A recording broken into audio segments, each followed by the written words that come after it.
Bismillahirrahmanirrahim. Assalamualaikum warahmatullahi wabarakatuh. Sambung lagi kitab Sunnah Manah. Riwayat 47. Hadis Sahih Bukhari, jilid 3, hadis nombor 1233. Kita sambung yang itu hari.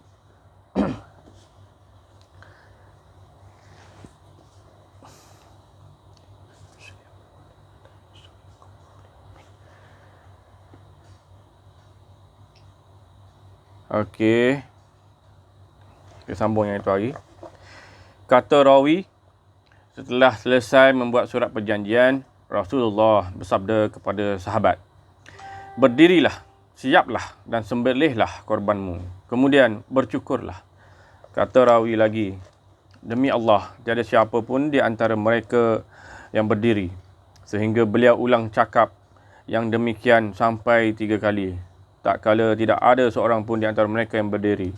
Beliau lalu masuk ke tempat Ummu Salamah. Lantas beliau khabarkan kepadanya apa yang ditemuinya, dialaminya dari orang yang banyak. Kata Ummu Salamah, "Hai Nabi Allah, adakah Tuan menghendaki yang demikian? Keluarlah Tuan. Kemudian janganlah Tuan berkata sepatah jua pun terhadap seseorang di antara mereka, melainkan Tuan sendiri lebih dahulu menyembelih korban Tuan. Dan Tuan panggil tukang cukur untuk mencukur rambut Tuan. Beliau lalu keluar dan tiada berkata sepatah pun terhadap seseorang di antara mereka. Sehingga beliau melakukan yang demikian itu. Beliau sembelih korban beliau dan beliau panggil tukang cukur. Lalu demikian itu, beliau sembelih korban beliau. Beliau sembelih korban beliau dan beliau panggil tukang cukur. Lalu dicukurnya rambut beliau. Setelah mereka melihat yang demikian itu, mereka pun berdiri lalu menyembelih korbannya dan sebahagian mereka mencukur yang lain. Sehingga hampir-hampir sebahagian mereka membunuh kawannya kerana cemas takut terlambat menurut perintah. Setelah itu, perempuan-perempuan yang beriman datang menghadap Rasulullah. Tuhan Yang Maha Tinggi menurunkan ayat yang artinya, "Hai orang-orang yang beriman, apabila perempuan-perempuan yang beriman datang kepada kamu, kamu berpindah meninggalkan negerinya, hendaklah kamu mereka uji, sampai dengan perempuan yang tiada beriman." Quran surah Al-Mumtahanah ayat 10. Waktu itu, Umar menceraikan 2 orang isterinya yang telah ada pada waktu syirik, iaitu mempersekutukan Tuhan. Kemudian seorang di antaranya dikahwini oleh Muawiyah bin Abu Sufyan dan yang seorang lagi oleh Safwan bin Umayyah. Sesudah itu Nabi Muhammad kembali ke Madinah. Abu Basir salah seorang di antara orang Quraisy datang kepada beliau. Dia beragama Islam. Lalu kaum Quraisy menyuruh 2 orang laki-laki untuk mencarinya. Kata perutusan itu kepada Nabi Muhammad, "Penuhilah janji yang telah dibuat antara Tuan dan kami." Beliau lalu menyerahkan Abu Basir kepada 2 orang laki-laki tadi. Keduanya lalu berangkat bersama-sama dengan dia sehingga sampai di Zulhulaifah. Lalu mereka berhenti dan makan kurma. Kata Abu Basir, salah seorang yang berdua tadi, "Demi Allah, sesungguhnya saya lihat pedang kau ini amat bagus." Laki-laki itu lalu menghunuskannya. Katanya, "Ya, demi Allah, sesungguhnya amat bagus. Telah banyak kali saya cuba." Kata Abu Basir, "Perlihatkanlah kepada saya supaya saya dapat perhatikan." Lalu diberikannya. Abu Basir lalu menetaknya dengan pedang itu sehingga ia mati. Yang seorang lagi terus lari ke Madinah dan sampai di Madinah, ia berlari masuk ke masjid. Ketika Rasulullah melihatnya, beliau bersabda, "Sesungguhnya orang ini ketakutan." Setelah ia sampai menghadap Nabi, ia berkata, "Demi Allah, ia telah membunuh kawan saya dan saya akan bunuhnya pula." Dalam pada itu, Abu Basir datang lalu berkata, "Hai Nabi Allah, demi Allah, Tuhanlah yang menyempurnakan janji Tuhan. Sesungguhnya Tuhan telah mengembalikan saya kepada mereka. Kemudian Tuhan melepaskan saya dari mereka." Nabi Muhammad bersabda, "Wahai celaka, sumber api peperangan, kalau begitu, perlu seorang pembantu. Tak kala didengarnya yang demikian itu, mengertilah ia bahawa sesungguhnya beliau akan mengembalikannya kepada mereka. Lalu ia keluar sehingga sampai di pantai laut. Kata rawi, Abu Jandal bin Suhail menghilang, lalu berhubungan dengan Abu Basir. Dan seterusnya di antara orang Quraisy yang telah Islam keluar dari Mekah terus berhubung dengan Abu Basir sehingga mereka berkumpul menjadi satu golongan. Kalau mereka mendengar khabar keberangkatan rombongan kafilah orang Quraisy pergi ke Syam, iaitu Syria, mereka merampas, membunuh dan mengambil harta mereka. Maka kirimlah utusan oleh orang Quraisy menghadap Nabi Muhammad, bermohon kerana Allah dan kerana pertalian keluarga, membawa pesan bahawa siapa yang datang kepada Nabi Muhammad, bahawa dia dinyatakan aman, iaitu tidak dikembalikan ke Mekah. Nabi Muhammad mengutuskan orang memanggil mereka. Lalu Tuhan Yang Maha Tinggi menurunkan ayat yang artinya, Dialah yang telah mencegah tangan mereka terhadap kamu dan tangan kamu terhadap mereka di tengah kota Mekah. Sesudah dia memenangkan kamu di atas mereka, sampai dengan kesombongan itu ialah kesombongan kebencian masa jahiliah. Surah Al-Fat ayat 24 hingga 26. Kesombongan jahiliah itu ialah kesombongan mereka yang menyebabkan tiada mahu mengakui Muhammad Rasulullah dan tidak mahu mengakui Tuhan yang pemurah lagi penyayang, serta menghalangi orang Islam mengunjungi Baitullah, iaitu Kaabah. Panjang riwayat 47 ni. Seterusnya ke riwayat 48, hadis Sunan Ibnu Majah jilid 1 hadis nombor 0994, mewartakan kepada kami Muhammad bin Bashishar, mewartakan kepada kami Muhammad bin Ja'far, mewartakan kepada kami Syu'bah, mewartakan kepada kami Sima' bin Hab, bahawa dia mendengar An-Nu'man bin Bashir mengatakan adalah Rasulullah SAW meluruskan barisan saf sehingga beliau menjadikan barisan itu seperti tombak atau anak panah. Selanjutnya, An-Nu'man mengatakan, kemudian beliau melihat dada seseorang lelaki menonjol ke depan. Kemudian Rasulullah SAW bersabda, luruskanlah oleh kamu sekalian akan barisanmu, atau Allah akan benar-benar memperbezakan antara wajah kalian kalau tidak mahu lurus. Riwayat 49 hadis Sunan At-Tirmizi jilid 5 hadis nombor 4035. Abu Salamah Yahya bin Malik menceritakan kepada kami, Abdul Wahab As-Saqafi memberitahukan kepada kami dari Abdullah bin Usman bin Husaim dari Abi Zubair dari Jabir berkata, para sahabat berkata, wahai Rasulullah, anak panah kabilah Saqif telah membakar kami. Maka berdoalah kepada Allah agar menurunkan siksa ke atas mereka. Rasulullah SAW bersabda, wahai Allah, berilah petunjuk kepada kabilah Saqif. Hadis ini adalah sahih qarib.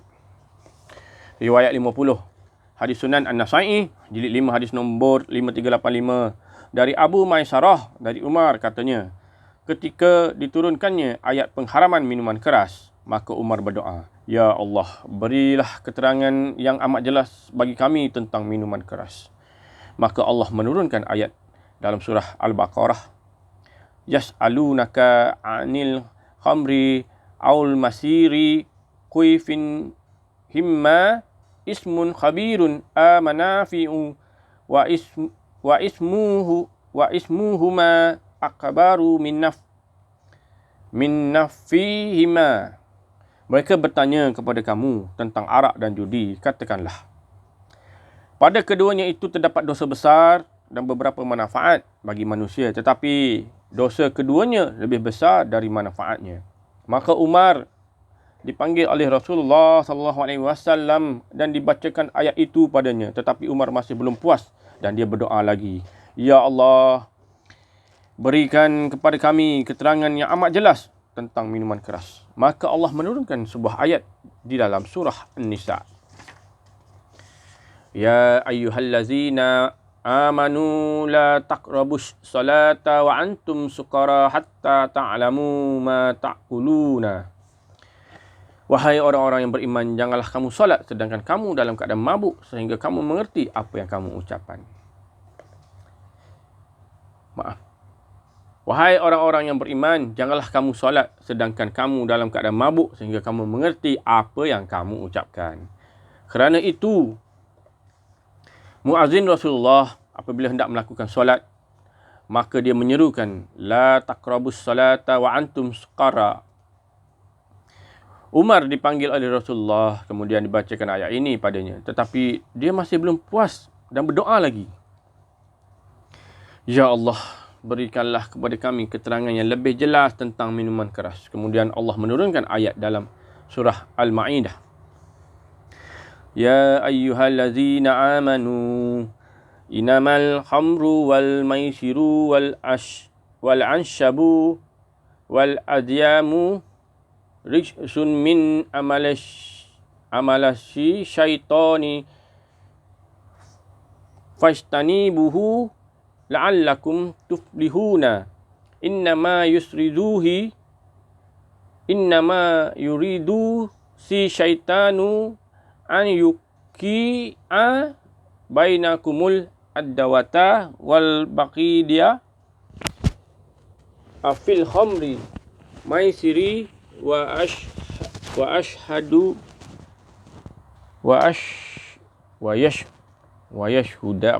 yashhudakum an zikrullahi wa anish solati fahal antum muntahun.